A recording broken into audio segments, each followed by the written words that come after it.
విజయ్ దివస్ కార్యక్రమానికి మాజీ మంత్రి హరీష్ రావు ముఖ్య అతిథిగా హాజరయ్యారు. తెలంగాణ తల్లి అంబేద్కర్, ప్రొఫెసర్ జయశంకర్ చిత్రపటాలకు నివాళులర్పించారు. డిసెంబర్ 9 తెలంగాణ చరిత్రలో సువర్ణ అక్షరాలతో లిఖించబడిన రోజన్నారు. ఇక నవంబర్ 29న కేసీఆర్ చేపట్టిన ఆమరణ నిరాహార దీక్ష ఫలితమే డిసెంబర్ 9 నాటి తెలంగాణ ప్రకటన అని అన్నారు. నాడు కేసీఆర్ ప్రాణాలకు తెగించి కొట్లాడకపోతే డిసెంబర్ 9న ప్రకటన వచ్చేది కాదన్నారు.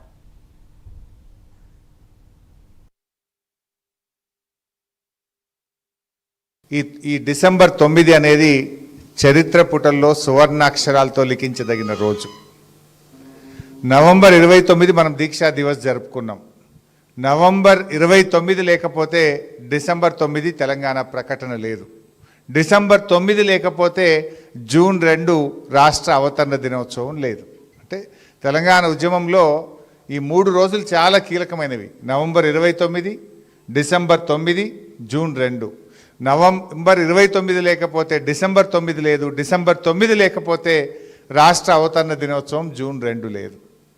కేసీఆర్ గారు నిమ్స్ ఆసుపత్రుల్లో 11 రోజుల ఆమరణ దీక్ష, వేలాది లక్షలాది మంది ప్రజలు ఎంతోమంది వారి దగ్గరికి వచ్చారు.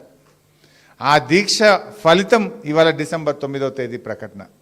ఇవాళ కొంతమంది మూర్ఖులు మాట్లాడుతున్నారు కాంగ్రెస్ నాయకులు. కేసీఆర్ దీక్షనే లేకపోతే డిసెంబర్ 9 అర్ధరాత్రి చిదంబరం ప్రకటన వచ్చేదా? దీక్ష చేయకపోతే ఢిల్లీ దిగొచ్చేదా? కేసీఆర్ దీక్ష ఫలితం, అమరుల త్యాగ ఫలితం నేటి తెలంగాణ రాష్ట్రం.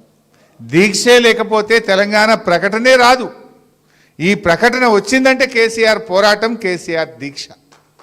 ఇలా ఎవరెవరో ఏదో మాట్లాడుతుండొచ్చు, కానీ కేసీఆర్ గారు నిజంగా ఇలా చరిత్ర అంటూ మాట్లాడితే, తెలంగాణ ఉద్యమ చరిత్రలో మాట్లాడితే కేసీఆర్ అంటే పోరాటం, కేసీఆర్ అంటే త్యాగం. రేవంత్ రెడ్డి గురించి కూడా తెలంగాణ ఉద్యమం గురించి చెప్పాలంటే, రేవంత్ అంటే వెన్నుపోటు, రేవంత్ అంటే ద్రోహం. తెలంగాణ ఉద్యమానికి ద్రోహం చేసిన వ్యక్తి ఎవరైనా ఉన్నారంటే రేవంత్ రెడ్డి, వెన్నుపోటు పొడిచిన వ్యక్తి ఎవరైనా ఉన్నారంటే రేవంత్ రెడ్డి. ఎందుకంటే రాజీనామాలు చేయండి అంటే జిరాక్స్ కాగితాలు ఇచ్చిన వ్యక్తి. అరే ఉద్యమానికి గెలిచి రావయ్యా అంటే జై తెలంగాణ నుండి తుపాకీ పట్టుకొని కాలుస్తా అని రైఫిల్ పట్టుకొని బయలుదేరిన రైఫిల్ రెడ్డి రేవంత్ రెడ్డి. అంటే రేవంత్ అంటే ద్రోహం, రేవంత్ అంటే వెన్నుపోటని రాయాలి. తెలంగాణ ఉద్యమ చరిత్ర అంటూ రాస్తే రేవంత్కు ఉన్నటువంటి స్థానం ఒక ద్రోహం, ఒక వెన్నుపోటు. ఇలా ఆయన తెలంగాణ తల్లిని మారుస్తుండు. ఇలా రాష్ట్ర వ్యాప్తంగా తెలంగాణ తల్లిని మార్చి కలెక్టరేట్లలో ఒక రేవంత్ రెడ్డి సృష్టించిన తల్లిని పెడతా ఉన్నాడు. ఇలా తెలంగాణ తల్లి అనేది తెలంగాణ ఉద్యమంలో తెలంగాణ భావోద్వేగాల మధ్య, పోరాటాల మధ్య పుట్టిన తల్లి తెలంగాణ తల్లి.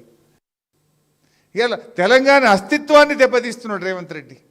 నిజానికి ఇలా తెలంగాణ రాష్ట్ర ప్రభుత్వ చిహ్నంలో ఉన్నటువంటి కాకతీయ తోరణం తొలగిస్తా అంటాడు, చార్మినార్ను తొలగిస్తా అంటాడు, తెలంగాణ తల్లిని మార్చేస్తాడు.